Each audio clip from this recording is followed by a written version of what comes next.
अभिवादन स्वीकार कीजिए ब्रजेश मिश्रा का और आप देखना शुरू कर चुके हैं द डिबेट। बहनों भाइयों, कांग्रेस और भारतीय जनता पार्टी की लड़ाई अब बहुत सतह पर आ गई है और अब निशाने पर उनके इंडिविजुअल लीडर्स भी हैं।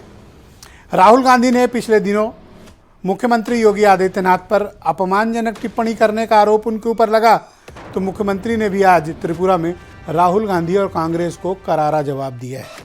तो क्या कारण है कि इन दिनों आप लोकसभा देख रहे हों या सड़कों पर देख रहे हों या बयानों के जरिए देख रहे हों, कांग्रेस और भारतीय जनता पार्टी के बीच मुकाबला बहुत ही आमने सामने का होता जा रहा है। राजनीति में एक दूसरे के विरोध में हालत यहाँ तक पहुँच गई है कि अब नेता आपस में एक दूसरे पर अपमानजनक टिप्पणी से भी परहेज नहीं कर रहे हैं, वो भी तब जब अभी चुनाव को 385 दिन 385 डेज बाकी हैं। क्या आने वाले दिनों में हालात और बिगड़ेंगे और अचानक से योगी निशाने पर क्यों हैं? और कांग्रेस के सबसे बड़े नेता राहुल गांधी आजकल भारतीय जनता पार्टी और उनके नेताओं को निशाने पर लिए हुए हैं। आज की परिचर्चा हम इस विषय पर करने वाले हैं। बहन भाइयों, आप देख रहे होंगे कि देश की सियासत का रंग दिनों दिन बदल रहा है। चाहे वो लोकसभा हो, चाहे वो सड़क हो, चाहे वो बयान हो, चाहे वो प्रेस कॉन्फ्रेंस हो या कैसे भी सार्वजनिक स्टेटमेंट्स या ट्वीट्स के जरिए हों, इन दिनों आपसी तल्खी नेताओं की आपस में एक दूसरे के प्रति बढ़ती जा रही है। राहुल गांधी ने ऐसा एक अपने कार्यक्रम में, भारत जोड़ो यात्रा के एक कार्यक्रम में ऐसा आरोप है राहुल गांधी पर कि उन्होंने मुख्यमंत्री योगी आदित्यनाथ पर व्यक्तिगत छींटाकशी करते हुए अपमानजनक टिप्पणी की है। तो योगी के खिलाफ अचानक से हमलावर होने का कारण क्या है? क्या राहुल गांधी के निशाने पर अब मोदी और योगी हैं? और अगर राहुल गांधी की ये रणनीति है तो इस रणनीति के राजनीतिक निहितार्थ क्या हैं? और ऐसा करके कांग्रेस देश की राजनीति और उत्तर प्रदेश में क्या गेन करने जा रही है?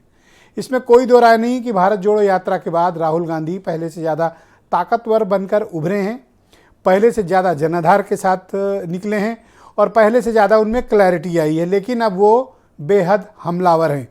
आज लोकसभा में दिया गया उनका स्टेटमेंट हो या इसके पहले उन्होंने भारत जोड़ो यात्रा के दौरान एक ग्रुप के साथ बातचीत में उत्तर प्रदेश के मुख्यमंत्री योगी आदित्यनाथ पर अपमानजनक टिप्पणी करने की बात हो। राहुल गांधी ऐसा क्यों कर रहे हैं और ऐसा करने के पीछे मकसद क्या है और वो क्या पॉलिटिकली अचीव करना चाहते हैं, हमें इसको समझना होगा।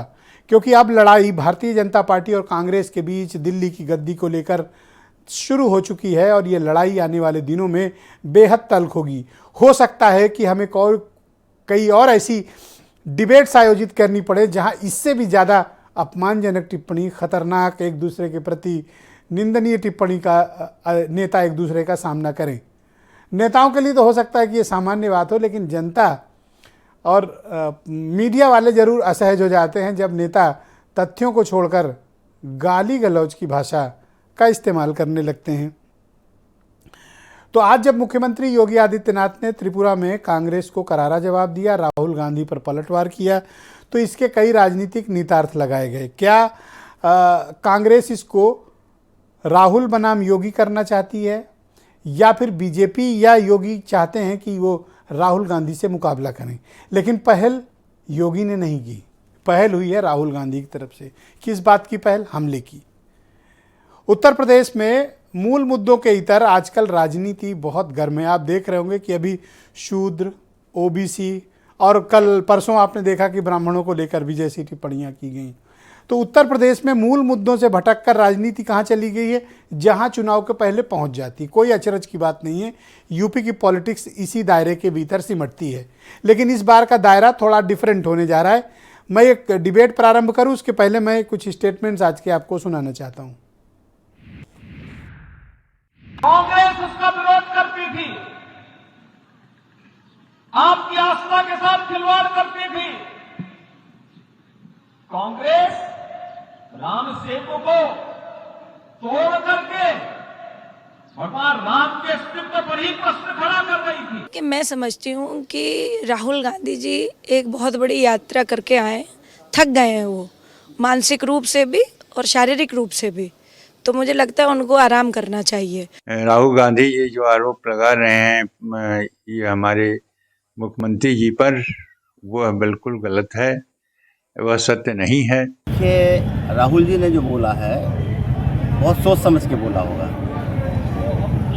असली और नकली बाबा के बारे में अकेले राहुल जी ने नहीं, कई बार कई लोगों ने इस पर टिप्पणी की है। जब ज़्यादा अति से ऊपर कोई बात हो जाती है तो वहाँ ढोंग नजर आने लगता है, और जहाँ असलियत होती है वो असलियत होती है, इसलिए कहा होगा उन्होंने। राहुल गांधी जी कांग्रेस के नेता हैं।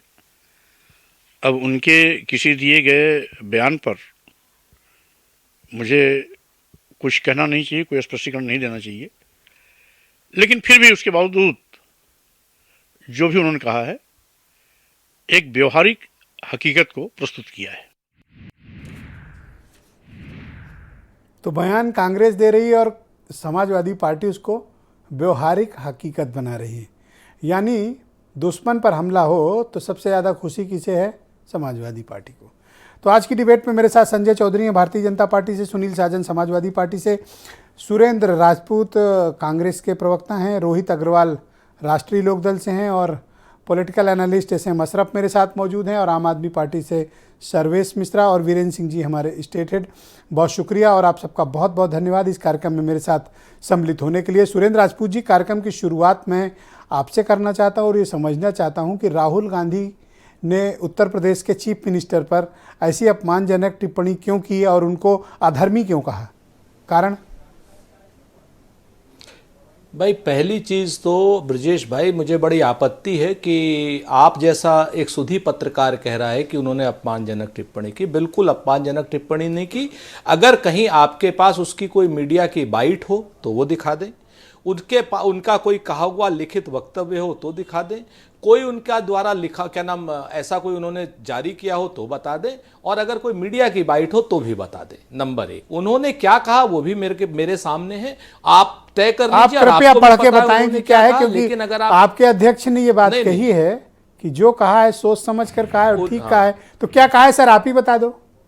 जी नहीं, आप बताइए ना कि आप अपमानजनक बात कैसे कह रहे हैं। मुझे गंभीर आपत्ति है आपसे, क्योंकि आप जैसा सुधी सर उसमें ऐसी ऐसी बातें कही गई हैं जो डिबेट में कही नहीं जा सकती, आज न्यूज़पेपर्स में छपी हुई हैं। नहीं और मैं चाहता हूं कि आप अपनी नेता की तरफ से एक क्लैरिटी दें कि कोई ऐसी टिप्पणी की गई है या नहीं की गई। मैं उत्तर प्रदेश के सबसे बड़े पत्रकार आदरणीय ब्रजेश मिश्रा जी से ऐसे आरोप हैं और आज मीडिया में अखबारों में सुरेंद्र जी खबर छपी हुई है कि राहुल गांधी ने उत्तर प्रदेश के चीफ मिनिस्टर को अधर्मी और गोरखपुर के मठ के खिलाफ काम करने वाले और जनता के प्रति भेदभाव तरीके से काम करने के आरोप लगाए हैं, और भी कुछ बातें कही हैं जो कही नहीं जा सकती। चीजों में कौन सी? हाँ नहीं, एक मिनट, आप पहली चीज तो पूरी कही है। इन तीनों चीजों में आप कह दीजिए, आप कहना चाहते हैं कहिए ना, आप पीछे क्यों हट रहे हैं?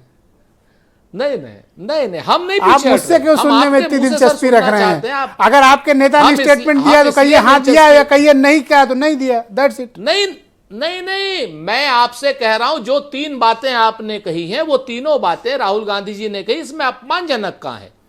सर कुछ और भी बातें कही जो मैं आपको यहाँ पढ़ के नहीं सुना सकता। बताइए ना क्या कहा। अपमानजनक टिप्पणी है, आप बताइए ना, आपके नेता ने कहा है तो। अगर दम नहीं है तो कहा क्यों फिर? अगर कहा है तो स्वीकार करिए। अरे तो पंडित जी मुझे भी तो बता दीजिए बड़े भाई, आपने कहा तो सर, अगर अच्छा दम है काम तो अगर करो, आप इतनी बड़ी बहस जो बोला है वही बता दो आप। चलो पढ़ के सुनाओ आप, आपको अवसर देता हूं, आप पढ़िए।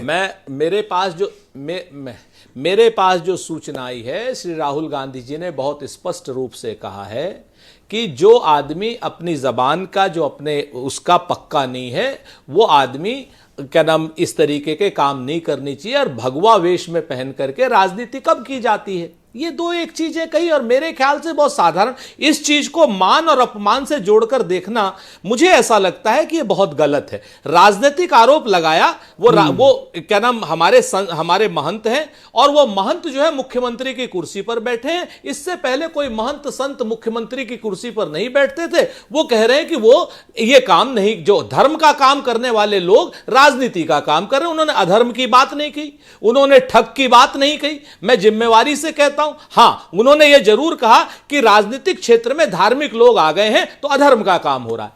ये बात उन्होंने बिल्कुल ये भी स्टेटमेंट दिया कि उत्तर प्रदेश में धर्म की आंधी चल रही है। उत्तर प्रदेश बिल्कुल ये बात कही उन्होंने, ये धर्म की आंधी चल रही है, धर्म क्या नाम धार्मिक वो हो रहा है, और बाकायदा जिसको कहते हैं कि धार्मिक भेदभाव हो रहा है, ये अपने आप में सच है। धर्म के नाम पर वोट मांगे जा रहे हैं। क्या आप नहीं मानते? आपने 1000 डिबेट कराई है। तो सर इसमें मुझे सिर्फ मेरी आपसे एक ही चीज की 2.5 घर आगे और 2.5 घर पीछे क्यों से साफ साफ बोल देते कि हाँ ये कहा ये नहीं कहा।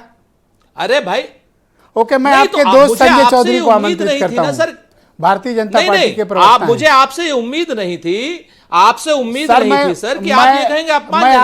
मैं क्यों बोलूं कि क्या कहा? योगी जी के खिलाफ, मैं तो आपको मौका दे रहा हूं कि आप कह दो कि क्या बोला है। कहते आप वो मेरे से सुनना चाहते हो, खुद नहीं बोलना चाहते। बिल्कुल मैं कह रहा हूं।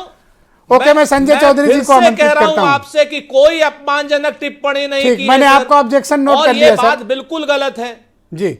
संजय चौधरी जी, बयान तो अखबारों में छपा है कि बोले हैं अब, लेकिन सुरेंद्र राजपूत जी कह रहे हैं कि नहीं बोले हैं, और ब्रजलाल खाबरी का भी स्टेटमेंट सुना है, वो कह रहे हैं हाँ जो कहा ठीक कहा है। कौन सा वाले को ठीक मानती है बीजेपी? देखिए, कांग्रेस पार्टी का जो वक्तव्य है, जिस वक्तव्य पर चर्चा हो रही है, कांग्रेस की पूरी रीति नीति ऐसी है जो सनातन पर, भारतीय सभ्यता पर, भारतीय संस्कृति पर, भारतीय संस्कारों पर चोट देने की रही है। मैं कुछ वाकये अपने मित्र को बताना चाहूंगा। प्रणब मुखर्जी साहब ने एक पुस्तक लिखी है, और उस पुस्तक में वो जिक्र करते हैं कि कांची काम पीठाधीश्वर को दिवाली के रात में जब गिरफ्तार किया गया तो उन्होंने मनमोहन सिंह साहब के साथ ये जिक्र किया, तो उन्होंने मनमोहन सिंह और उनके मंत्रिमंडल के सहयोगियों ने कहा कि नहीं नहीं ये तो ठीक है। फिर उन्होंने ये भी कहा कि क्या किसी और धर्म के किसी बड़े पर्व पर उस धर्म के पवित्र व्यक्ति को क्या गिरफ्तार किया जा सकता है? तो मतलब कांग्रेस में हमेशा से ये नीति रही है, ये सोमनाथ से चली है, ये गो वध का विरोध करने वाले। सर आपको time, Surendra ji please wait, उनको कह लेने दीजिए, आपकी बात उन्होंने तसल्ली सुनी। ये राम जन्मभूमि के, नहीं मैं बीच में नहीं बोल, ये राम जन्मभूमि के विरोध पर आई है, और हमेशा कांग्रेस की इस प्रकार की नीति रही है कि देश के सनातन मूल्यों पर उनका अपमान, अगर उन्हें करना था तो राजनीतिक आरोप लगाना था तो मुख्यमंत्री पर के ऊपर लगा सकते, वो राजनीति आप मुख्यमंत्री के ऊपर लगाइए, लेकिन मठ के नाम पर, मठ का नाम लेकर अगर आप इस देश के किसी मठ के प्रमुख व्यक्ति पर आरोप लगाएंगे तो निश्चित रूप से, पर सुरेंद्र राजपूत तो कह रहे नहीं कहा ऐसा, अब बताइए, कह रहे नहीं कहा, राजनीतिक विद्वेष का भी हनन नहीं। ये तो कांग्रेस की नीति है कि राहुल गांधी कहते हैं और सुप्रीम कोर्ट में जाके माफी मांग लेते हैं। दरअसल जिस प्रकार का नेतृत्व रहता है, नीचे के लोगों को उसी प्रकार से बोलना रहता है। तो ये कांग्रेस के बारे में मंशा साफ है। और ये ए.के. एंटनी साहब की एक रिपोर्ट थी 2014 में जब कांग्रेस हारी, तो एंटोनी साहब ने अपनी रिपोर्ट में लिखा, ये मेरा नहीं है, कांग्रेस के बड़े नेता एंटोनी साहब का है, कि कांग्रेस ऐसी पार्टी बन गई है जो देश के मूल्यों के खिलाफ और सनातन धर्म के खिलाफ काम करती है। इस प्रकार की इमेज बन गई है इस कांग्रेस की। तो ये मैं एक आरोप और लगा, कांग्रेस के लोग कह रहे हैं उत्तर प्रदेश में धर्म की आंधी चल रही है और जो हो रहा है वो धर्म नहीं है। नहीं, उनको लगता होगा, अगर ऐसे लोग हैं कोरोना में जिनको फ्री में टीका लग रहा है, अगर उनको लगता है ये खराब है तो ये उनके लिए अधर्म हो सकता है। अगर जो लोग अगर भूखे के अन्न मिल रहा है, किसी की आवश्यकता की पूर्ति हो रही है, तो उनको अधर्म लग सकता है। अगर वृद्धावस्था पेंशन की राशि दोगुनी हो रही है, ये उनको अधर्म लगता है तो हो सकता है। अगर घर घर में पानी जा रहा है वो अधर्म है तो वो लग सकता है। निश्चित रूप से इन लोगों को ये चीजें अधर्म लग सकती हैं। क्यों? क्योंकि देश की आम जनता के प्रति इनकी वफादारी और इनका कर्तव्य ही इस प्रकार का है कि जो देश और देश का आम आदमी दूर हुआ, और उसमें कांग्रेस का भ्रष्टाचार एक बहुत बड़ा कारण रहा। मैं समझता हूं कांग्रेस उसी नीति पर चल रही है। सुनील साजन समाजवादी पार्टी के प्रवक्ता हैं, मेरे साथ मौजूद हैं। सुनील जी शुक्रिया आपका। मैं आपसे समझना चाहता हूं कि व्यक्तिगत टीका टिप्पणी को कितना स्थान राजनीति में मिलना चाहिए। दूसरा कि क्या उत्तर प्रदेश में वाकई में धर्म की आंधी चल रही है और धर्म की वजह से सत्ता हासिल हो रही है। सुरेंद्र जी मैं बिल्कुल समय दूंगा, आप थोड़ा सा सर वेट कर लें प्लीज। देखिए ब्रजेश जी, मैं आपके सर हम भूल जाएंगे सर, आप बड़े ब्रजेश जी, मैं ये मानता हूं राजनीति में जी कि व्यक्तिगत टिप्पणी नहीं होनी चाहिए। व्यक्तिगत किसी पे आरोप, क्योंकि विचारधारा की लड़ाई है, कोई पट्टेदारी की लड़ाई तो है नहीं, ना घर का बंटवारा है, न संपत्ति का बंटवारा है। ये तो विचारधारा की लड़ाई है, और विचारधारा में व्यक्ति नहीं होता है, दल होता है। मुझे लगता है कि मैं ये मानता हूँ कि उत्तर प्रदेश के मुख्यमंत्री जी गोरक्षनाथ पीठ के महंत हैं, और गोरक्षनाथ पीठ पर करोड़ों लोगों की आस्था है। लेकिन जहां सवाल आता है धर्म का, जी देखिए, धर्म की बात डॉक्टर लोहिया ने कही है, और डॉक्टर लोहिया ने कहा है कि राजनीति जो है वो अल्पकालीन धर्म है, और जो धर्म है वो दीर्घकालीन राजनीति है। तो इसके लिए देखिए, मैं नहीं कह रहा हूं कि कोई अधर्मी है, लेकिन मैं आपके कार्यक्रम में ब्रजेश जी बड़ी जिम्मेदारी के साथ ये कह सकता हूं कि जो संत है, महंत है, उसकी कोई जाति नहीं होती है। वो अगर मुख्यमंत्री होकर के अगर विश्वविद्यालय में प्रोफेसर की नियुक्ति होगी तो एक जात विशेष के लोगों का हो जाएगा। और क्या सनातन धर्म की बात अभी भारतीय जनता पार्टी के प्रवक्ता कह रहे थे, साथी कह रहे थे, सनातन धर्म को मानने वाले, हिंदू धर्म को मानने वाले क्या किसी दूसरे धर्म से नफरत करते हैं क्या? नफरत वाली भाषा बोलते हैं क्या? आप भगवान राम की बात करते हो उत्तर प्रदेश में, पूरे देश में भगवान राम ने तो गरीब को, पिछड़े को, आदिवासी को, सबको गले फैलाकर सत्ता हासिल की है, सबको गले लगाया। लेकिन नहीं, नफरत, अरे भाई क्या फैला रहे हैं? मोहब्बत फैला रहे हैं। दूसरे के धर्मों के बारे में क्या बोलते हैं? पिछड़ों के बारे में क्या बोल रहे हैं? दलितों के बारे में क्या कर रहे हैं? जो संविधान ने हक दिया, जो संविधान ने अधिकार दिए, वो भी छीन रहे हैं। ये कोई क्या धर्म को मानने वाला व्यक्ति कर सकता है या संविधान को मानने वाला व्यक्ति कर सकता है? मैं ये कह सकता हूं, तो आप भी तो वही कह रहे हो जो राहुल गांधी कह रहे हैं। आप भी वो भी अधर्मी कह रहे हैं, आप भी अधर्मी ही कह रहे हो।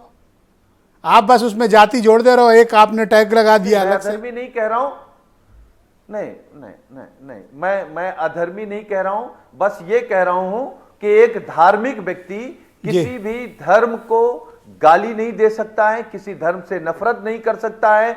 छोटी जातियां, आदिवासी, वनवासी, पिछड़े, दलित, इनसे द्वेष की भावना से, छुआछूत की भावना से ये एक संत नहीं कर सकता, एक धर्म मानने वाला नहीं कर सकता। सुनील जी, शुक्रिया। मैं डिबेट के दूसरे चरण में आपके बाकी विचारों को, आपका धर्म है और हमारा धर्म कम से कम ऐसा बिल्कुल नहीं करता। Thank you.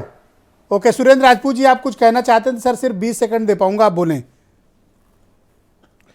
बहुत बहुत शुक्रिया सर आपका। एक चीज तो राहुल गांधी जी ने किसी को अधर्मी नहीं कहा, उन्होंने कहा धर्म के नाम पर अधर्म कर रहे हैं। ये कोई पर्सनल रिमार्क नहीं है, नंबर 1। नंबर 2, राम सेतु को तोड़ने के लिए अटल बिहारी वाजपेयी ने 500 करोड़ रुपए दिए थे। नंबर 3, कांची पीठाधीश्वर को जयललिता ने, यानी क्या नाम, अटल बिहारी वाजपेयी जी के जो AIDMK के जो लोग थे उन्होंने गिरफ्तार कराया था, कांग्रेस ने गिरफ्तार नहीं कराया था। भारतीय जनता पार्टी के विद्वान प्रवक्ता अफवाह फैलाना बंद करें। पूरी तरीके से जिम्मेवारी से कह रहा हूं, तमिलनाडु में गिरफ्तार हुए थे और जयललिता ने गिरफ्तार किया था, केंद्र का कोई नहीं लेना देना था, और भाजपा की वो क्या नाम समर्थक थी। Thank you. रोहित अग्रवाल, ये आजकल उत्तर प्रदेश और देश की राजनीति में बड़ा परिवर्तन आ गया है, ये परिवर्तन पहुंच गया है। एक सेकंड रुकिएगा जरा, एक राउंड कर लेने दीजिए, सबके विचार आ जाएं। आजकल बात तो शूद्र चल रही थी, OBC चल रही थी, ब्राह्मण होते होते अब धर्मी अधर्मी पे आ गई है। अब आप लोग के लिए स्कोप खत्म हो रहा है अग्रवाल जी। बिल्कुल ब्रजेश जी, कहाँ आप इन सब चक्करों में पड़े हैं ब्रजेश जी। चौधरी चरण सिंह जी अंतर्राष्ट्रीय एयरपोर्ट पर लक्ष्मण जी की मूर्ति लग रही है। अब आपको कोई, आप पता नहीं कहाँ किस किस डिबेट में पड़े हुए हैं।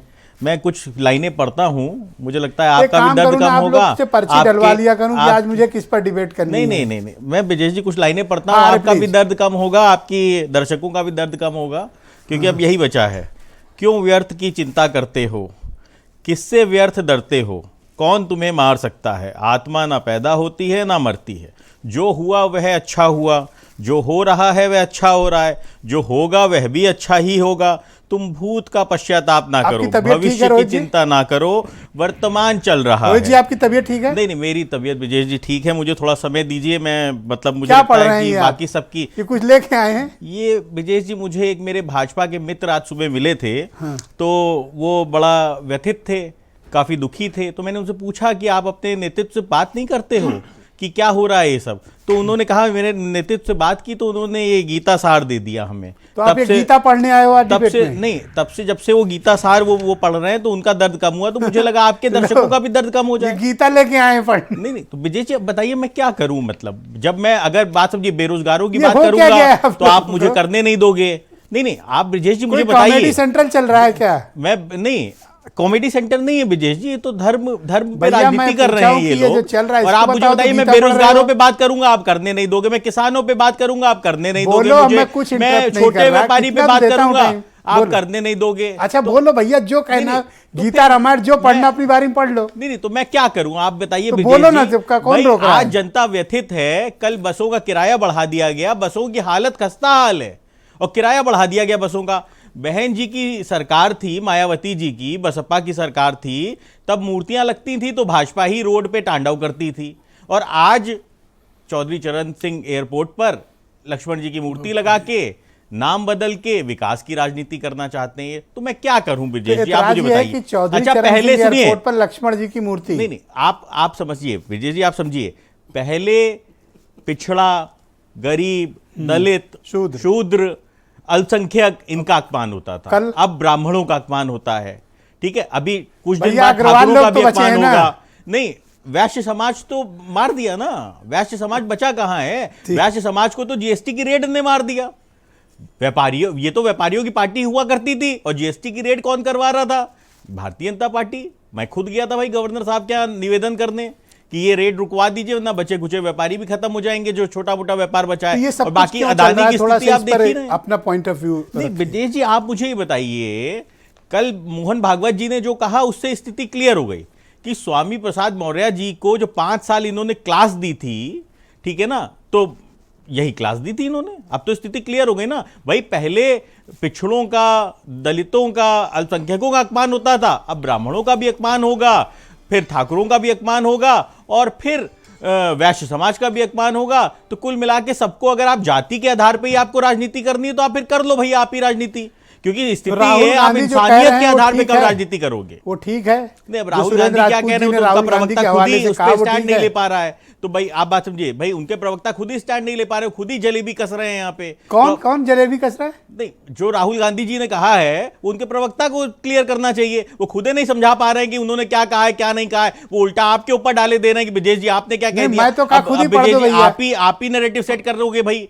कि राहुल गांधी जी क्या कह रहे हैं क्या नहीं कह रहे। तो वो तो राहुल गांधी जी ने जो कहा है भैया वो जाने और वो उनके प्रवक्ता अरे तो जाने। ये राहुल गांधी और सुरेंद्र राजपूत के बीच का आप इतना क्यों अपनाए हुए हो? मुझे तो भैया किसानों के लिए दर्द है। मुझे मेरे गन्ना किसान का रेट बता दो, पेराई सत्र खत्म होने वाला है। ये अंतिम में याद आए हैं किसान। इसके पहले अग्रवाल, पंडित, अल्पसंख्यक सब याद आ रहे थे, अभी अचानक से किसान याद। अब जैसे ही मैंने किसान की बात की आपने तुरंत फिर मुझे कह दिया कि साहब नहीं। इसीलिए तो फिर ब्रिजेश जी ये बढ़िया था जो मैं पढ़ना मैंने शुरू किया था गीता सार, ये अच्छा है। क्यों व्यर्थ की चिंता करते हो? और एक चीज बताएं, सुरेंद्र राजपूत ने बहुत क्लैरिटी से अपनी बात कही, कोई जलेबी नहीं बने। आप इस तरह की टीका टिप्पणी ना किया करें। अब भाई सीधी बात है, आपके नेता अगर कोई टिप्पणी करते हैं तो उसके ऊपर स्टैंड लो ना भाई, उस पे स्टैंड लो, उस पे जवाब दो। आपसे पूछ के स्टैंड लेंगे? नहीं, आप उस पे अपने नेता के बयान को आप चाहते हो दूसरा 4 जिले की पार्टी, अब कांग्रेस को समझाओगे? नहीं, उत्तर प्रदेश के अंदर तो इनसे बड़ी पार्टी है हम। उत्तर प्रदेश के अंदर इनसे बड़ी पार्टी है। ये गलत बात भाषा बोल रहे हो। सच्चाई है, वो तो आप बदल नहीं सकते हो। तो कुल मिला के स्थिति ये है कि भाई जब आप अपने नेता का बयान नहीं पढ़ पा रहे, उसका मतलब कुछ तो कहीं ना कहीं त्रुटि है। आप दूसरे के मुंह से कहलवाना चाहते हो, अपने नेता का बयान खुद नहीं पढ़ना चाहते हो आप अपने नेता का बयान। ये फकड़ी बात है रोहित ने। तो कुल शुक्रिया रोहित, मैं जरा डिबेट को आगे बढ़ाता हूं। राजनीति से बाहर आके इंसानियत की राजनीति पे करीब गरीब किसानों के लिए सोच लीजिए, छोटे व्यापारी के लिए सोच लीजिए, बेरोजगार युवाओं के लिए। पर मैं अभी भी समझ नहीं पा रहा हूं कि आप जो है संजय चौधरी की बजाय सुरेंद्र राजपूत को हमले के लिए आपने क्यों चुना? मैं पूछूंगा, वही बताएंगे। खैर अभी तो सर्वेश मिश्रा की बारी, आम आदमी पार्टी के प्रवक्ता हैं। सर्वेश जी, आपसे समझना चाहता हूं कि मूल मुद्दे से मसला भटक गया है और उत्तर प्रदेश में राजनीति घूमकर इन्हीं सब मसलों पर आती है। उत्तर प्रदेश में ही नहीं, पूरे देश में भारतीय जनता पार्टी इस समय सिर्फ एक मामले से ध्यान बटाना चाहती है, वह है अडानी जी का मामला। नहीं तो राम के नाम पे चंदा चोरी करने वाले लोग सनातन धर्म और हमारे धर्म और संस्कृति पे ना बोले तो बढ़िया है। इस समय पूरा का पूरा, इस समय हमारा पूरा देश अमृत काल नहीं अडानी काल से जूझ रहा है। एक व्यक्ति को पूरे देश की संपत्तियां जा रही हैं। हमारे धर्मों में तो समानता की, न्याय की, गरीबों के उत्थान की सबकी बात होती है, लेकिन आज कहां दिख रहा है? पूरा देश दिख रहा है कि देश की पूरी जनता का पैसा LIC में, SBI में डूब रहा है। देश में किस तरीके से सिर्फ एक आदमी को देश की पूरी संपत्तियां देने को तैयार है भारतीय जनता पार्टी की सरकार, और उसको बचाने के लिए उत्तर प्रदेश के मुख्यमंत्री से लेके केंद्र, हमारे प्रधानमंत्री से लेके सब लोग उतर आए हैं। अभी कितने बड़े घोटाले का उत्तर प्रदेश में पर्दाफाश हुआ है। 10,000 रुपए का जो मीटर 6,000 रुपए में लग सकता था, वो अडानी की कंपनी 10,000 रुपए में लगाती थी। ये मामला खुलने पे भी प्रदेश की सरकार ने उसका ये एक दूसरे पर टीका टिप्पणी व्यक्तिगत हो रही है। सर्वेश जी, इस पर आप क्या ओपिनियन रखते हैं? व्यक्तिगत टीका टिप्पणी का तो देखिए कोई सवाल नहीं है। राजनीति में व्यक्तिगत टीका टिप्पणी का कोई मायना वैसा नहीं है। बात इस समय एक विचारधाराओं की लड़ाई है। एक पार्टी जो धर्म के नाम पर की बात करती है और राम मंदिर में चंदा चोरी करती है, किस तरीके की बात की जाए। धर्म जो हमारा समानता सिखाता है, न्याय सिखाता है, एक गरीबों का उत्थान सिखाता है, आप पूरे देश को बेचने में लगे हुए। किसी को अधर्मी कहोगे, आप उसका सपोर्ट करोगे? निश्चित तौर पे किसी भी व्यक्ति का ऐसा सपोर्ट नहीं है। हमें बस ये समझना है कि भारतीय जनता पार्टी इस देश का बहुत बड़ा नुकसान हमारी गरिमा सभी लोगों का कर रही है, सभी धर्म के लोगों का नुकसान कर रही है। ये किसी भी एक धर्म के नहीं है। मेयर वाला तो मामला फिट नहीं हो पाया आपका? नहीं, मेयर वाला मामला हमारा फिट होगा। मेयर के चुनाव हम आप देखिए पूरे देश में, ये ना लोकतंत्र मानते हैं, ना संविधान मानते हैं। देख लो, कांग्रेस वाले साथ देंगे कि नहीं? नहीं, ये तो कांग्रेस से पूछ लीजिए। हर जगह तो चंडीगढ़ में तो इन्होंने बीजेपी का साथ दे दिया, चंडीगढ़ में इन्होंने बीजेपी का साथ दे दिया, दिल्ली में भी है वॉकआउट। भरे बैठे हैं सुरेंद्र राजपूत, सबको एक साथ जवाब देंगे, रुके रहना आप। मेरे साथ ऐसे अशरफ मौजूद हैं, जाने माने पॉलिटिकल एनालिस्ट हैं। अशरफ साहब, शुक्रिया आपका। जी सर। मैं आपसे समझना चाहता हूं कि इधर 1-1.5 महीने में देख रहा हूं कि यूपी और देश की राजनीति की जो तासीर है उसमें कुछ तब्दीली आ रही है। आप भी ऐसा महसूस करते हैं?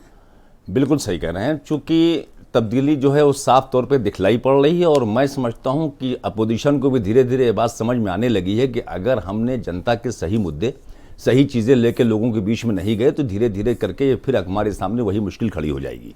और इस वक्त के जो हालात हैं, भाई राहुल गांधी के बयान पे कोई बहुत बड़ा मुद्दा टिप्पणी करने का है नहीं। उनके प्रवक्ता ने बता दिया कि उन्होंने क्या क्या, राजनीति में ऐसी टिप्पणियां एक दूसरे पे करते रहते हैं। खुद मुख्यमंत्री जी अपना सुनील साजन बोल नहीं पाए, टीपू सुल्तान और अब्बा जान करके उन्होंने खिताब किया था, किसी और ने नहीं कहा था।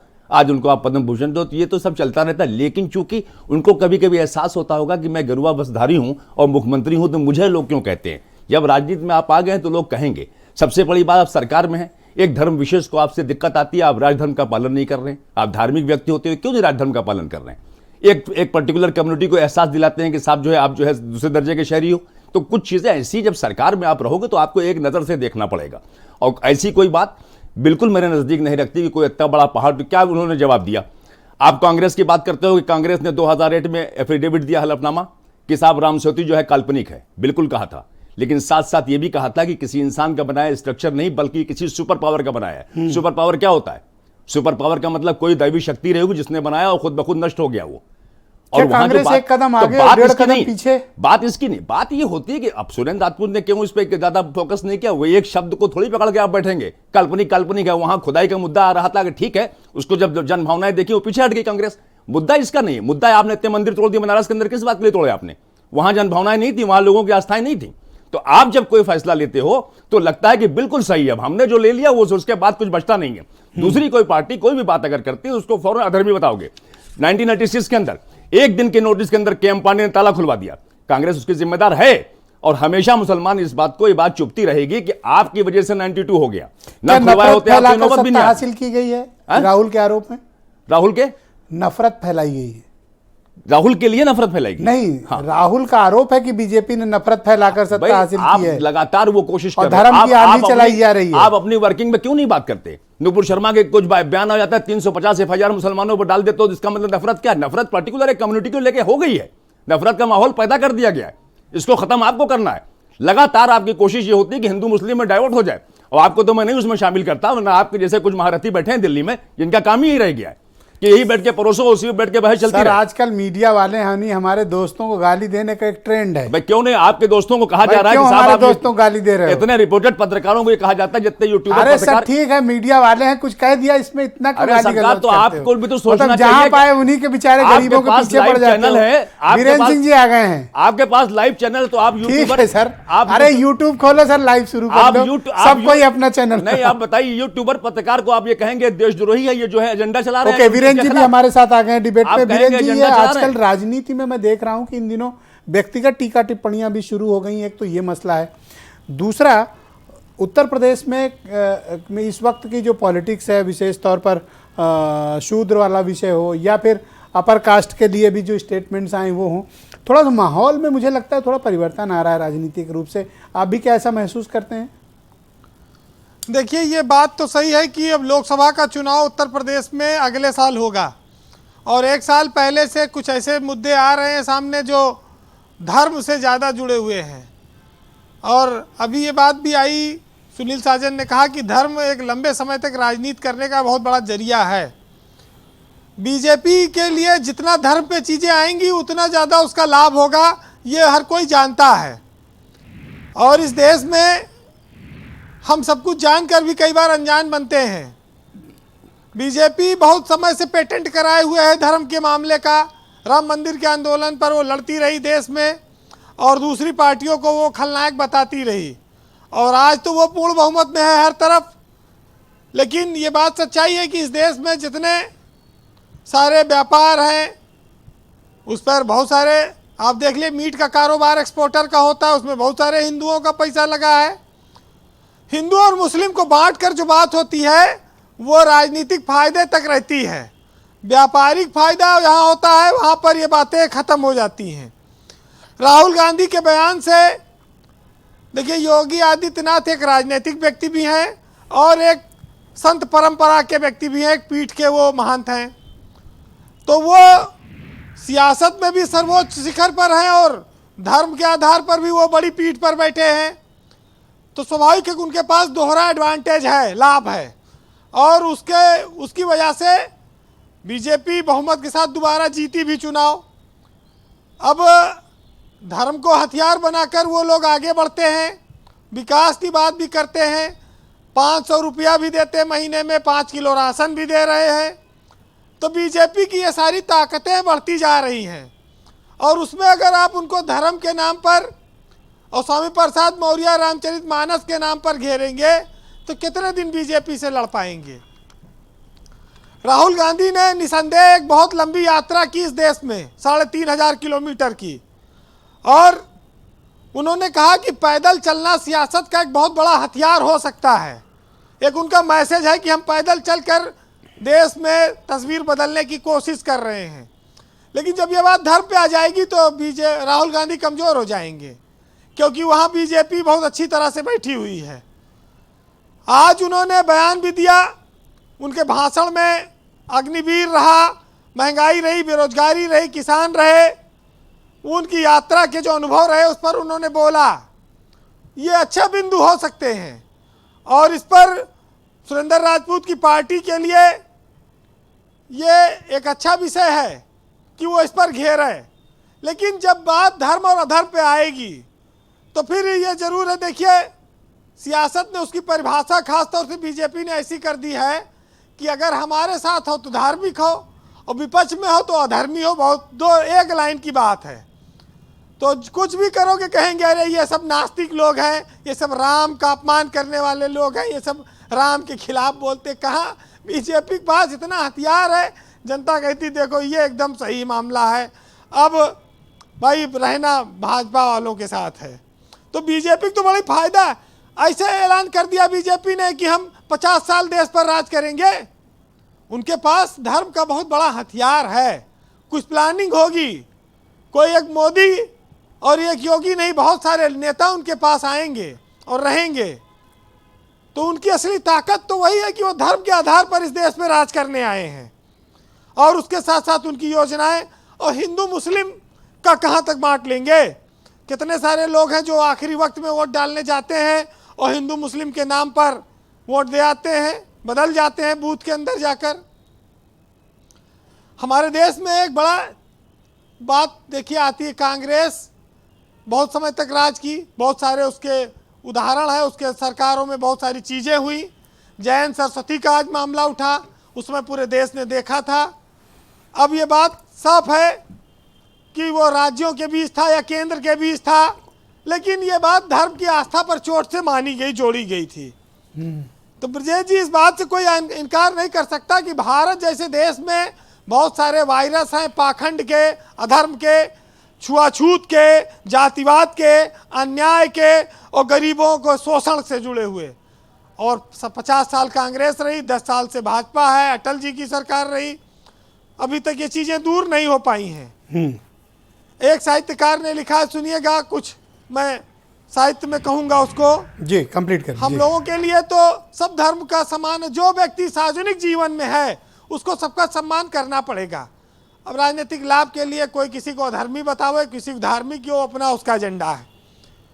देखिए, कोई कहे अल्लाह बड़े, कोई कहे श्री राम, कोई कहे ईसा सही, कोई कहे सतनाम। कहीं धर्म के नाम पर दहक रही बंदूक और कहीं धर्म के नाम पर भरी हुई संदूक। आज धर्म के मर्म को समझ रहा है कौन, और काँव काँव कौवा करे कोयल बैठी मौन। हम सबको दो हाथ मिले करने को सदकाम, एक हाथ से जेब भरी, एक हाथ से जाम। जी वीरेंद्र जी, बहुत बहुत शुक्रिया आपका, बहुत बहुत धन्यवाद ग्राउंड जीरो से अपने इनपुट उपलब्ध कराने और हमारे साथ इस परिचर्चा में जुड़ने के लिए। बहनों भाइयों, इस डिबेट को आगे बढ़ाते हैं। मेरे साथ कांग्रेस के प्रवक्ता सुरेंद्र राजपूत इस वक्त मौजूद हैं। सुरेंद्र जी, ये जो कुछ भी स्टेटमेंट उत्तर प्रदेश के चीफ मिनिस्टर को लेकर कांग्रेस पार्टी या उनके नेता की तरफ से आया है, इसका उद्देश्य क्या है? एक साधारण बात में बहुत स्पष्ट रूप से कहा गया कि उत्तर प्रदेश में धर्म के नाम पर वोट लिए दिए जा रहे हैं, नफरत चल रही है, धर्म के नाम पर अधर्म हो रहा है। इसमें किसी व्यक्ति विशेष की बात नहीं, किसी और चीज की बात नहीं। इसको व्यक्तिगत मुद्दा बनाने से मेरे ख्याल से बचा जाना चाहिए, और आप जैसे सुधीर लोगों के द्वारा तो जरूर बचा जाना चाहिए। बाकी जो गैर जिम्मेवार लोग हैं वो कुछ भी कहते रहे। अरे सुधीर, हम उसकी बात ये हाँ, हम रोहित कुछ कह रहे थे।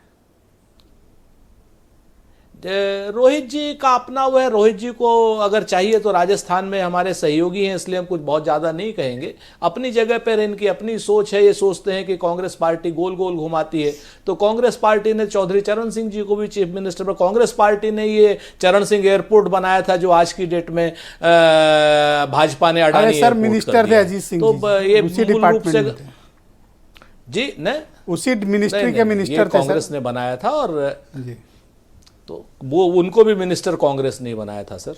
इसको भी थोड़ा सा मतलब जो कुछ भी हैं ये लोग आपकी कृपा पे हैं। ऐतिहासिक फैक्ट है। नहीं, हमने ये नहीं कहा। हम तो सिर्फ इतना कह रहे हैं, कांग्रेस पार्टी ने अमौसी एयरपोर्ट का नाम चौधरी चरण सिंह एयरपोर्ट रखा था, ये ऐतिहासिक सच है। और उस चौधरी चरण सिंह एयरपोर्ट को अडानी एयरपोर्ट भारतीय जनता पार्टी ने बनाया, ये भी अपने आप में तथ्यात्मक सच है। फिर आप आ जाइए, जब भारतीय जनता पार्टी बात करती है ब्रजेश भाई, तो आप देखिए क्या क्या बात करती है। चंदा चोरी जब करेंगे तो धर्म के पीछे छुप जाते हैं, जब सीमा पर सीमा सुरक्षा नहीं कर पाते हैं तो सेना के पीछे छुप जाते हैं, जब ये महंगाई पर बात नहीं करते हैं तो किसी और चीज के पीछे छुप जाते हैं, जब ये हम बात पूछते हैं कि अडानी को आपने $8 बिलियन से यानी 51,000 करोड़ से 2023 में 21 लाख करोड़ हो गया, 41 गुना बढ़ी संपत्ति उसकी, क्या 41 गुना टैक्स भी दिया अडानी ने? तो ये चुप हो जाते हैं। ये कहते हैं साहब देशद्रोही हैं आप लोग, हिडनबर्ग की रिपोर्ट को मान रहे हैं। हमने कहा भाई शेल कंपनियां 600 अडानी जी ने करी, ये पैसा किसका है? आपका है, आपके साथी का है, आपके किसी और का है? जरा बता दीजिए। उस मामले पर चुप। उसके बाद हमारी कमियां निकालने लग जाएंगे कि हम बेल पर हैं, हम जेल में, हम ऐसे हम वैसे। भाई सत्ता पक्ष का काम क्या आरोप लगाना होता है या विपक्ष का काम आरोप लगाना? हम आरोप लगाते हैं, सत्ता पक्ष का काम है जवाब देना। 2014 से पहले ये सत्ता पक्ष में नहीं थे, ये आरोप लगाते थे, हम जवाब देते। आपका ये आरोप है कि बीजेपी इस तरह के मसलों को आगे कर उसकी आड़ में छिप जाती है। ओके, निश्चित तौर पर मुख्य मुद्दों से भटका रही है। संजय चौधरी जी, गो अहेड। छिप के क्यों लड़ रहे हो? सामने से लड़ो ना। महंगाई एक मुख्य मुद्दा है, बोलिए। सामने से लड़िए, सामने से लड़िए, बोलिए, आइए सामने। देखिए, हम सामने से ही लड़ रहे हैं, लेकिन हम इतना निवेदन करते हैं कि राजनीति की मर्यादा बनाए रखने के लिए आप मुख्यमंत्री पर बात कीजिए, आप योगी आदित्यनाथ पर वार कीजिए, लेकिन कम से कम इस देश की मर्यादा बनाए रखने के लिए मठों और मठ के जो सर्वोच्च व्यक्ति हैं उन पर आप व्यक्तिगत आक्रमण करने से बचिए, और ये आपके लिए भी बहुत अच्छा होगा। व्यक्तिगत आक्रमण नहीं किया, आप मोटी चिड़िया आपने ले रहे हैं, क्योंकि राजनीति है। आपको सुनना चाहिए सर, जब आप बोल रहे थे संजय चौधरी एकदम खामोश थे, मैं चाहता हूं आप सुन लो उनकी बात। सुरेंद्र जी सुन लीजिए, सुरेंद्र जी यही धर्म के पीछे कांग्रेस सुरेंद्र जी आज कुछ उतारना बंद कर रहा है, और इसीलिए आपको लगता होगा कि पैदल चलने से बुद्धि नहीं बढ़ा करती है। आप रोहित से भिड़ाना चाहते हो, संजय चौधरी को बचाना चाहते हो। मैं लड़ लो सामने, मैं कौन सा बचाऊंगा? कांग्रेस पार्टी लाओ तलवार, सामने सामने आ जाओ दोनों लोग। कि देश की मर्यादा को बचाए रखिए। ये देश चंदा चोरी क्यों छुपाना चाहते हैं? सुरेंद्र जी बात तो सुनो उनकी, सुरेंद्र जी उनकी बात सुनो के कारण मैं चाहता हूँ सुन तो लो आप। चौधरी जी क्या कह रहे हैं सुन लो, सुनने में तो कोई हर्ज नहीं है। मनमोहन सिंह ने गिरफ्तार किया राजपूत, तो उनकी बात तो सुनो। शंकराचार्य आज इतना उतावलापन क्यों सर? उन्होंने कहा कि मनमोहन सिंह ने गिरफ्तार किया, सुरेंद्र झूठ बोलते हैं। आपको सुनना जयललिता ने चाहिए, गिरफ्तार आपको किया। सुरेंद्र जी सुनना चाहिए। आपने जो कहा है प्रणब मुखर्जी ने फोन किया, सुनने में क्या प्रॉब्लम है? जयललिता ने गिरफ्तार किया। प्रणब मुखर्जी ने फोन किया और प्रणब मुखर्जी ने कहा कि मनमोहन अरे प्रणब मुखर्जी को छोड़िए, आप बताइए जयललिता मुख्यमंत्री थी कि नहीं थी? मुझको लगता है कि कानून व्यवस्था के लिए मुख्यमंत्री जिम्मेवार की प्रधानमंत्री जिम्मेवार है। गुजारिश करूंगा बताइए ना, कानून व्यवस्था के लिए मुख्यमंत्री जिम्मेवार की प्रधानमंत्री जिम्मेवार। प्रणब मुखर्जी ने फोन करके उनको यह बात कही थी। अरे संजय चौधरी साहब, कुछ तो आप इतने अच्छे इंसान हैं, लालजी टंडन के पीए रहे हो, तो कम से कम नहीं, व्यक्तिगत टीका टिप्पणी नहीं, पूरा भाजपा ही हो जाओगे। देश की परंपराओं की बात करते हैं। नहीं व्यक्तिगत नहीं, हमने तो इनकी लड़ाई की। आप बताइए, ब्रजेश भाई बताइए। चीफ मिनिस्टर सुरेंद्र जी आज आप थोड़ा उतावलापन दिखा रहे हो, आपको संजय चौधरी की बात सुननी चाहिए, सुनने के बाद रिएक्ट करो ना सर। आप सुन तो लो पहले उनकी बात। आप संजय चौधरी नहीं, क्यों नहीं उनको बोलने दोगे? आप चाहते हो कि सिर्फ आप बोलो? आप क्या चाहते हैं कि आप डिबेट का मतलब सिर्फ आप बोले, दूसरा कोई ना बोले? संजय, आप उनकी बात सुननी चाहिए सर। उन्होंने आपके बीच में मैंने नहीं बोलने दिया। आपको इतनी शिष्टाचार होना चाहिए कि आप उनके बीच में ना बोले और उनकी बात सुन लें। इतराज होगा मैं समझ दूंगा। आज इतना उतावलापन आप क्यों दिखा रहे हो? प्रणब मुखर्जी, अरे बोलिए संजय चौधरी। राहुल के अलावा भी किसी को पढ़ लिया करिए भाई। संजय जी प्रणब जी की पुस्तक पढ़ेंगे तो आपको वो वाकया मिल जाएगा।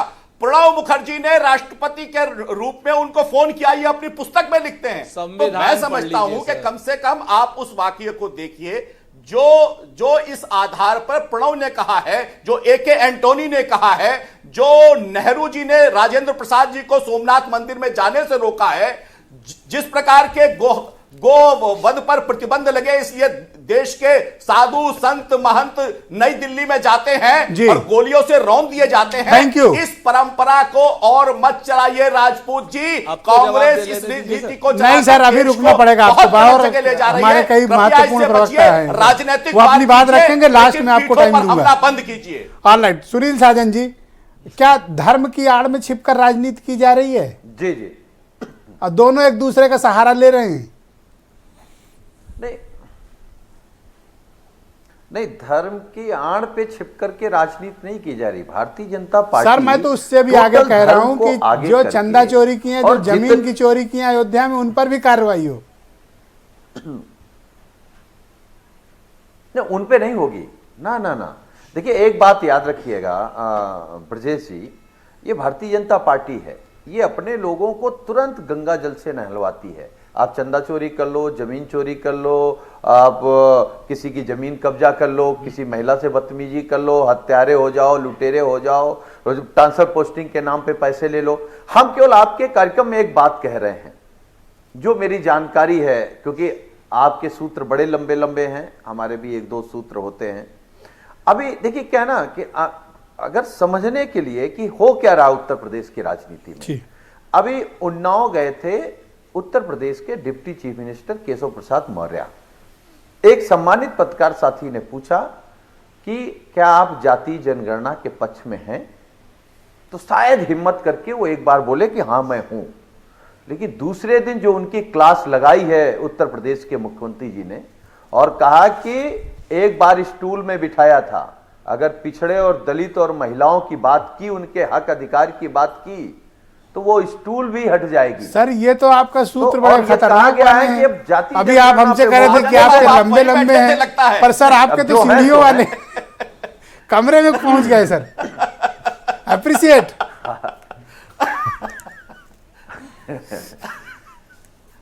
बोलिए अब बोलिए। जो है वो मैं आपके कार्यक्रम में कह रहा हूं, और क्योंकि उसके दूसरे दिन से वो ये बिल्कुल चिपका रहे हो सहमे सर। सहमे घूम रहे हैं, अब जाति जनगणना पे बात नहीं कर रहे हैं। तो मैं ये कह रहा हूं कि भाई आप कुछ भी करें तो वो धर्म है, और अगर विपक्ष सवाल खड़ा कर दे तो वो अधर्मी है। अच्छा, आप मुख्यमंत्री हैं, आपने संविधान की शपथ ली है, अगर आप किसी दूसरे धर्म के खिलाफ जहर उगलेंगे तो हम नहीं पूछेंगे कि उत्तर प्रदेश के मुख्यमंत्री, और खास तौर से महंत, जो हमारी परंपरा में कहा गया संत की कोई जाति नहीं होती, और संत की जाति हो जाएगी तो वो धर्म होगा? कैसे धर्म होगा? जी थैंक यू आप सुनील जी। पिछड़े दलित और महिलाओं के खिलाफ काम करेंगे और उसको धर्म बताएंगे तो कैसे मान लिया जाएगा कि वो धर्म? अरे सर बराबर हो गया, कल पंडितों को भी कह सुन दिया गया, अब तो बैलेंस कर लो, सबका हो गया अग्रवाल छोड़ के। अग्रवालों के जीएसटी वाले खड़े हैं सर। किसी भी जाति और धर्म को गाली न मिले। जी थैंक यू। भाजपा कम से कम अपने में इतना ही सुधार कर ले। रोहित अग्रवाल, मुझे दुख है कि सुरेंद्र राजपूत जी ने ऐसा बोला आपके लिए, लेकिन आपको भी अपने टिप्पणी करते वक्त संयम बरतना चाहिए था। नहीं ब्रिजेश जी, मुझे तो लगता था कि विधायक, मंत्री, सांसद, सब यही बनाए। हाँ नहीं, मुझे तो लगता था विधायक, मंत्री, सांसद ये सब जनता बनाती है। मुझे आज पता चला कांग्रेस बनाती है। तो चलिए अच्छी बात है कि कांग्रेस बनाती है, तो क्या कहूँ मैं, मतलब मैं कि अपना टाइम भी नहीं वेस्ट करना चाहता। चौधरी साहब का बार बार हाँ। जिक्र कर रहे थे, ये कांग्रेस के समय ही नाम पड़ा था। ब्रिजेश जी, मैं अपना टाइम नहीं वेस्ट करना चाहता इनके ऊपर। ये लोग मुझे लगता है कि भारतीय जनता पार्टी से सवाल पूछना ज़्यादा उचित होगा इस समय, क्योंकि भारतीय जनता पार्टी को जवाब देना चाहिए कि जो कल बस का किराया आपने बढ़ाया है, वो बस से कौन ट्रैवल करता है? मध्यम वर्ग और गरीब व्यक्ति ट्रैवल करता है या हाई क्लास ट्रैवल करता है? आपके बस के इंफ्रास्ट्रक्चर तो आपने नहीं इम्प्रूव किया, पर आपने बसों का किराया बढ़ाया। युवाओं के लिए रोजगार कब निकलेगा? 70 लाख का वादा आपने पिछले कार्यकाल में किया था, और आपने ये रिपीट किया था कि चलिए पिछले कार्यकाल में हम नहीं दे पाए तो इस कार्यकाल में दे देंगे। आप ही कह रहे थे लक्ष्मण जी की मूर्ति लग रही है, ये सब क्या सवाल पूछ रहे हो? यही तो मैं पूछ रहा हूं ब्रिजेश जी, कि ये धर्म के नाम पे जनता को कब तक गुमराह करते रहेंगे? देखिए, पहले ये गरीब, पिछड़ा, शूद्र, दलित, अल्पसंख्यक को गालियां देते थे। आज वो, हाँ, आज वो ब्राह्मणों को गालियां देते हैं। अग्रवाल, ठीक है ना? नहीं, और जीएसटी के छापे तो किसी छुपे नहीं है। व्यापारी तो खैर हर वर्ग है, तो लेकिन हम मुख्यतः वैश्य समाज है, तो वैश्य समाज को भी आप टारगेट कर रहे हो, जिसने आपको सरकार तक लेके आया, जो आप खुद ठेकेदार बनते हो वैश्य समाज के, उसके बाद भी आप वैश्य समाज को नहीं तो क्या अब्दुल के चक्कर में अग्रवाल जी टाइट हो गए? नहीं, तो ब्रिजेश जी एक्चुअली क्या है, नंबर सबका आएगा, और ये हम बहुत पहले से कहते आ रहे हैं कि ये अब्दुल को टाइट करने को देख के जो आपको खुशी हो रही है, नंबर सबका आना है। ओके, है ना? तो कल पंडित जी का नंबर आ गया, तो अभी देखिए किस किस का नंबर आता है। तो दिक्कत क्या है, कुर्सी प्रेम इतना ज्यादा है कि उसके लिए चाहे देश बर्बाद हो जाए, गर्त में चला जाए। सर्वेश मिश्रा जी, आप मुझे बताइए कि क्या धर्म करे। आधारित राजनीति जो चल रही है, इससे मूल मुद्दों से ध्यान भटक रहा है? नहीं, भाजपा धर्म के नाम पे ढोंग कर रही है। ये ना किसी धर्म के हैं, ना किसी जाति के हैं। कल ब्राह्मणों को इन्होंने कह दिया कि ब्राह्मणों ने जाति व्यवस्था बनाई और ब्राह्मणों ने जाति के आधार पे बांटा। ये हर किसी से, ये चुनाव के वक्त तो तमाम कहते हैं कि पिछड़ों का भी वोट ले लो जी, बागड़ों का भी वोट ले लो जी, और जब बन जाते हैं तो उनके मंत्रियों को कुर्सी और टेबल भी नहीं देते हैं। राम मंदिर में चोरी करने लगते हैं, राम मंदिर में चंदा इकट्ठा करेंगे पूरे देश से, और उसके नाम पर जमीनों में बड़े बड़े घोटाले करने लगते हैं। तो ये धर्म के नाम पर एक गलत तरीके की राजनीति भारतीय जनता पार्टी करती है, और आज पूरे देश इनको खेल को समझ गया है कि ये करेंगे कुछ भी, ये बिजनेस। दिल्ली में कांग्रेस पार्षद आप वोट देंगे कि नहीं देंगे? चुनाव हुआ तो भेजेंगे जी, कांग्रेस पार्षद वोट देंगे कि नहीं देंगे? पूछ लीजिए, कांग्रेस ने चंडीगढ़ में तो भारतीय जनता पार्टी को वोट दिया है, दिल्ली में भी वॉकआउट कर रहे हैं, दिल्ली में भी साथ देंगे, चंडीगढ़ में भी दिया है भारतीय कांग्रेस ने साथ भारतीय जनता पार्टी का। ओके, ऐसे मशरफ साहब, आप मुझे बताइए कि इस तरह की राजनीति से उत्तर प्रदेश को कैसे बताया जाए? धर्म और राजनीति को क्या अलग किया जा सकता है या नहीं किया जा सकता है?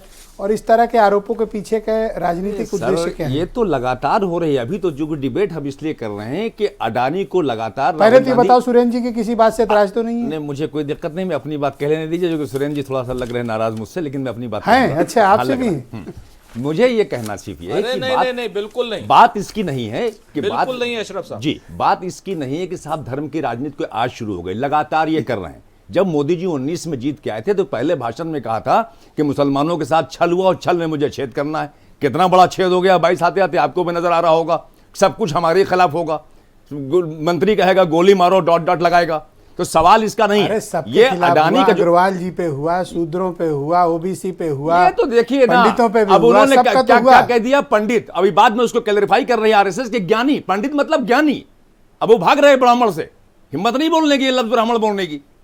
आप पूछ लीजिए किसी, अभी बैठे हैं संजय चौधरी की, बताओ किसको कहा, ब्राह्मण कहा या जो है पंडित कहा? तो बोलेंगे पंडित। पंडित मतलब ज्ञानी, ज्ञानियों ने खराब कर दिया, लिख दिया उसके अंदर। तो इनके स्टेटमेंट बदलते रहते हैं, ये अपनी सुविधा के हिसाब से राजनीति करते हैं। जब चाहेंगे कपड़े से पहचानेंगे, जब चाहेंगे कोई और राजनीति करेंगे। मुद्दा एक बात से मुझे बोलना है, और जब चाहेंगे पंडित कह देंगे। अडानी के इशू को डिसॉल्व करने के लिए इनका मुद्दा है कि डाइवर्ट किया जाए 6 एयरपोर्ट। जिस अंदाज से दे दिए गए अडानी को, जीवीके एयरपोर्ट मुंबई का जो है चेहरा था, आज हालत यह हो गई कि किस तरह से उसको पॉलिसी बना के उसको थमा दिया अडानी को। तो इनकी पॉलिसी में सारे एयरपोर्ट देश के अडानी को उठा के दे देना था। अब 70,000 करोड़ का आप बताइए कि मीटर क्यों कैंसिल किया उत्तर प्रदेश सरकार ने?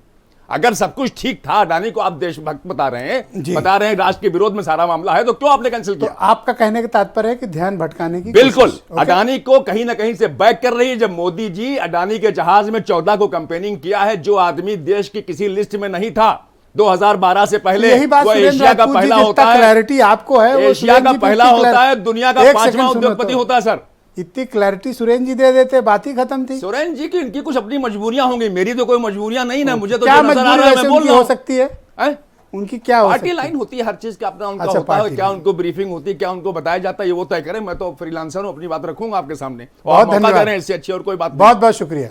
मैं आप सबका बहुत आभार प्रकट करता हूं और धन्यवाद देता हूं कि आज की बेहद महत्वपूर्ण सामाजिक, राजनीतिक और धार्मिक परिचर्चा का आप सब हिस्सा बने। और बहन भाइयों, आप सबका बहुत शुक्रिया, धन्यवाद इस कार्यक्रम में मेरे साथ सम्मिलित होने के लिए। शुक्रिया, धन्यवाद, नमस्कार।